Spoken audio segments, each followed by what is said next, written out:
Totalmente demais. Oferecimento Sadia.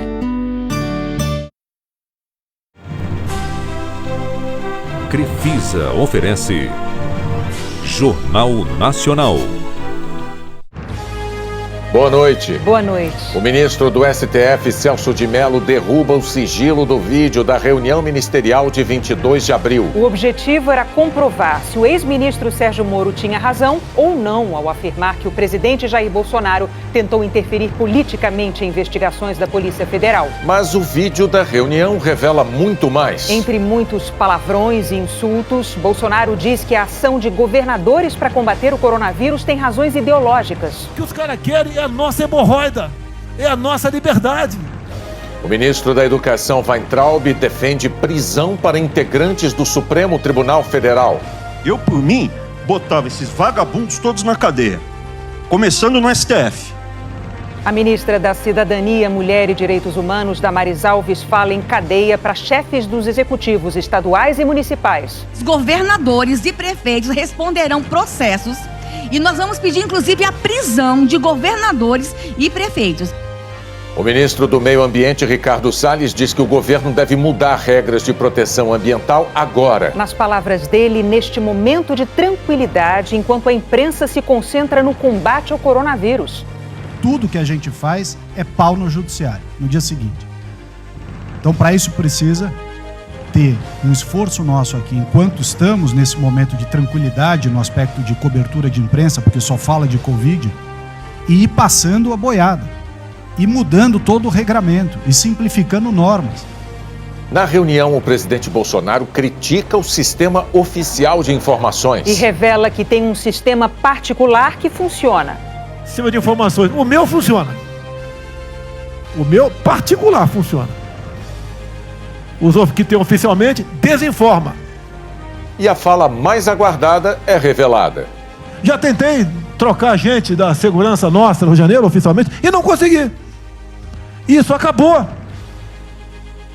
Eu não vou esperar minha família toda, de sacanagem, ou amigos meus, porque eu não posso trocar alguém da segurança na ponta da linha que pertence à estrutura nossa. Vai trocar. Se não puder trocar, troca o chefe dele. Pode trocar o chefe dele? Troca o ministro. E ponto final. Não estamos aqui para brincadeira. O ex-ministro Moro disse que o presidente se referia à tentativa de intervenção na Polícia Federal do Rio. O presidente alegou que falava da segurança dele, de familiares e amigos. E o ministro do GSI, o verdadeiro responsável pela segurança, diz que foi apenas um exemplo hipotético. O ministro Celso de Mello solicita que a Procuradoria-Geral da República se pronuncie sobre o pedido de partidos para apreender o celular do presidente. O ministro do Gabinete de Segurança Institucional, Augusto Heleno, diz que a apreensão teria consequências imprevisíveis para a estabilidade nacional. O Brasil é o segundo país com o maior número de casos de Covid-19 no planeta. O Ministério da Saúde confirma 1.001 óbitos a mais. Oficialmente, são agora mais de 21 mil no total. Belo Horizonte anuncia a abertura gradual do comércio. A Universidade de Oxford recruta mais de 10 mil voluntários para testes da vacina contra a Covid. Um estudo com 96 mil pacientes reafirma riscos da cloroquina e da hidroxicloroquina para pacientes com coronavírus. Prorrogadas as inscrições do Enem. 22 de maio. O Jornal Nacional está começando.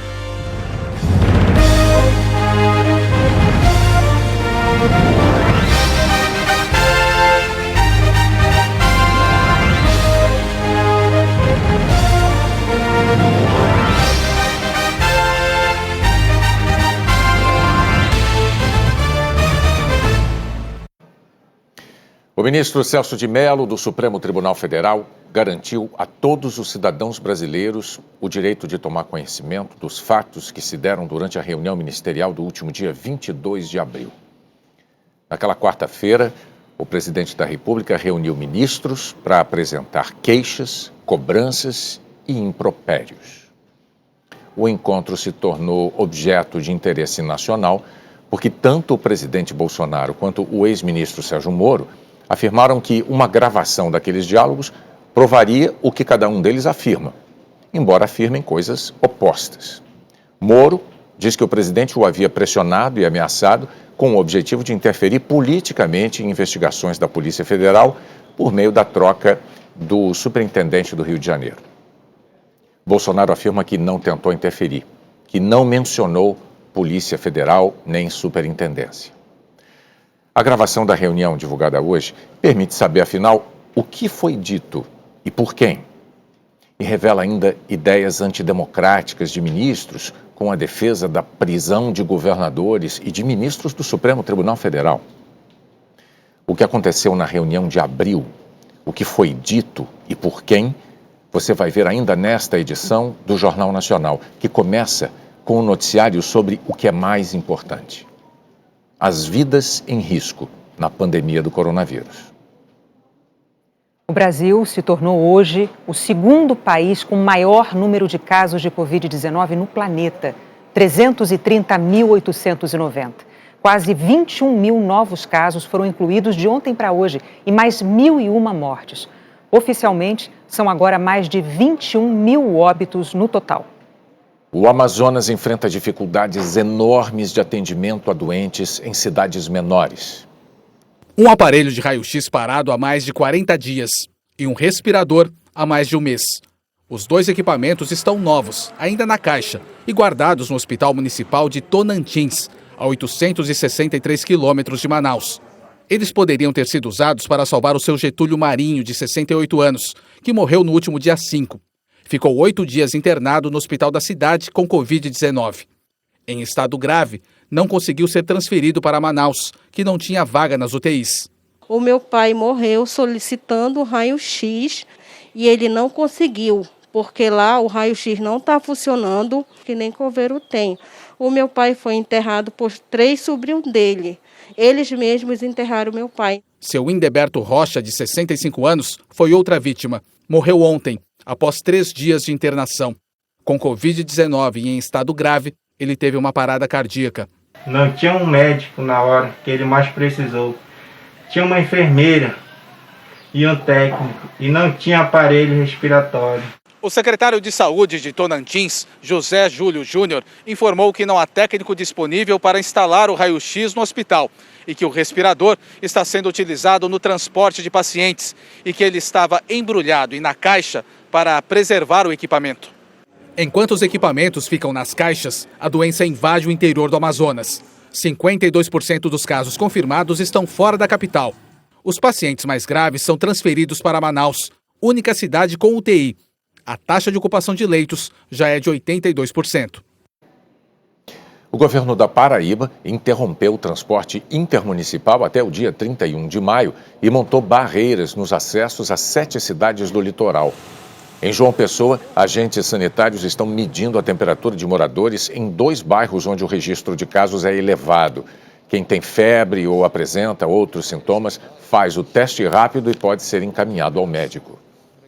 A Prefeitura de Belo Horizonte anunciou hoje a reabertura parcial do comércio na segunda. A reabertura vai ser em etapas, de acordo com o decreto do prefeito Alexandre Calil, do PSD, publicado hoje à tarde. BH adotou medidas rígidas de isolamento social em mais de 60 dias de quarentena, cercou parques e praças para evitar aglomeração e montou barreiras sanitárias. A cidade tem 1.351 casos de Covid-19 e 39 mortes. Vão poder reabrir salões de beleza, perfumaria, lojas de veículos e acessórios, lojas de móveis e shoppings populares, com horários restritos, limite de clientes e exigência de máscaras. Os shoppings tradicionais, as lojas de roupas e calçados nas ruas, além dos bares e restaurantes, vão permanecer fechados. A abertura desses outros setores vai depender dos números da Covid-19 na cidade nas próximas semanas. A Prefeitura afirma que a decisão pode ser revista se o número de casos da doença aumentar. Se os indicadores que temos mostrarem que estão piorando, nós podemos interromper esse processo a qualquer hora. No Rio, o número de casos ainda está aumentando, mas a Prefeitura anunciou que pretende começar a afrouxar medidas de isolamento nos próximos dias. Na mesma semana em que ampliou o bloqueio de ruas, restringindo a circulação de pessoas, a A Prefeitura do Rio preparou um plano de reabertura da atividade econômica, que ainda não foi divulgado em detalhes. O prefeito Marcelo Crivella diz que a curva de contaminação está caindo na cidade. Nós estamos chegando ao momento, depois de 60 dias de afastamento, em que é preciso realmente, e com os leitos sendo abertos e com as curvas diminuindo, retomar a nossa atividade. Mas o painel da própria Prefeitura do Rio mostra que as curvas estão aumentando. O acumulado de casos confirmados está numa subida forte. E as projeções do Instituto de Matemática da UFRJ, divulgadas pela Prefeitura, mostram que no início de junho o Rio vai bater a marca de 40 mil casos. Ou seja, em menos de 2 semanas, o dobro do acumulado desde o início da pandemia. De acordo com a Secretaria de Saúde do Estado, o número de mortes por Covid na capital também continua subindo. Só que não é mais possível confirmar essas informações com a Prefeitura. O painel da cidade deixou de mostrar o número de óbitos. Informações sendo atualizadas desde segunda-feira. Infelizmente, todos os dados indicam que nós estamos numa fase ascendente ainda da curva. A tendência no município todo do Rio de Janeiro é de ascensão, infelizmente, e sem nenhum sinal de estabilização ainda. O prefeito Marcelo Crivella disse que o número de óbitos foi retirado do painel porque o Conselho Científico está estabelecendo um método para determinar a causa das mortes. Sobre o aumento do número de casos, a Prefeitura disse que os dados divulgados no painel são referentes ao mês passado. Um levantamento do Sindicato de São Paulo indica a morte de mais de 100 médicos que atuaram no combate à Covid em todo o país. Foram anos e anos de estudos para exercer o ofício de aliviar e curar pessoas. E em apenas um mês, a Covid-19 nos levou mais de 100 médicos. Pelo levantamento que o sindicato da categoria em São Paulo fez em todo o país, foram 103. Os estados que mais perderam médicos foram São Paulo, Pará e Rio de Janeiro. Eles fazem falta nos postos de saúde, clínicas, emergências e hospitais, nessa hora que tanto precisamos, e deixam um vazio em suas famílias. Como a gente não acompanhou, não podia visitar, não podia ter assim, maior contato, para mim eu estou sonhando ainda, parece que ainda não aconteceu. O irmão da dona Conceição era o médico Elismar Almeida Amador. Morreu depois de 23 dias internado por Covid-19. Cada vez que eu tenho notícia de um médico falecido, de um enfermeiro, de qualquer pessoa da área de saúde, eu fico muito triste. E é sentindo a perda dos colegas que milhares de médicos e profissionais de saúde seguem na batalha contra a pandemia, ainda sem um final à vista. As UTIs na Grande São Paulo estão chegando ao limite, com taxas de ocupação passando de 91% na Grande São Paulo e quase 75% no estado. Já são quase 77 mil casos de Covid-19 confirmados, 5.773 óbitos. Nas últimas 24 horas, São Paulo registrou 215 novas mortes pela doença. Câmaras frigoríficas já foram instaladas em 2 cemitérios da capital. Segundo o Comitê de Contingência do Novo Coronavírus, a única arma contra a pandemia é ficar em casa. Além dos 2 feriados antecipados esta semana na capital e em algumas cidades da Grande São Paulo, vai ter mais um na segunda-feira em todo o estado, depois de aprovação da Assembleia Legislativa. Mais uma tentativa de conscientizar as pessoas para a gravidade da doença que pode se arrastar. Se nós tivéssemos um isolamento superior a 70%, essa epidemia não estaria sob controle. No ritmo atual, não estamos chegando a 55%, como foi as projeções aí medianas, vamos dizer assim, essa epidemia vai se prolongar. Ela vai além de agosto, setembro e provavelmente poderá chegar até outubro. A Secretaria de Saúde do Rio declarou que registrou 3 mortes de médicos da rede estadual por coronavírus. A Secretaria de Saúde do Pará lamentou a morte dos profissionais. Aqui no Jornal Nacional, profissionais de saúde contam o que estão vendo, o que estão vivendo nesta pandemia.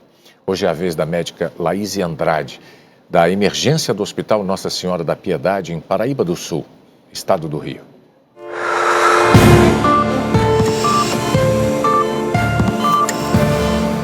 Hoje eu vivo um dos momentos mais difíceis da minha profissão, sem sombra de dúvidas. Já perdi pacientes meus, que me doeu muito. Tenho medo de perder mais. É uma coisa que foge das minhas mãos, claro, mas que machuca muito. É muita falta de informação ou então excesso de informação errada, que atrapalha muito o nosso serviço também, sem sombra de dúvidas. Lido com a dificuldade dos equipamentos de proteção individual, que continua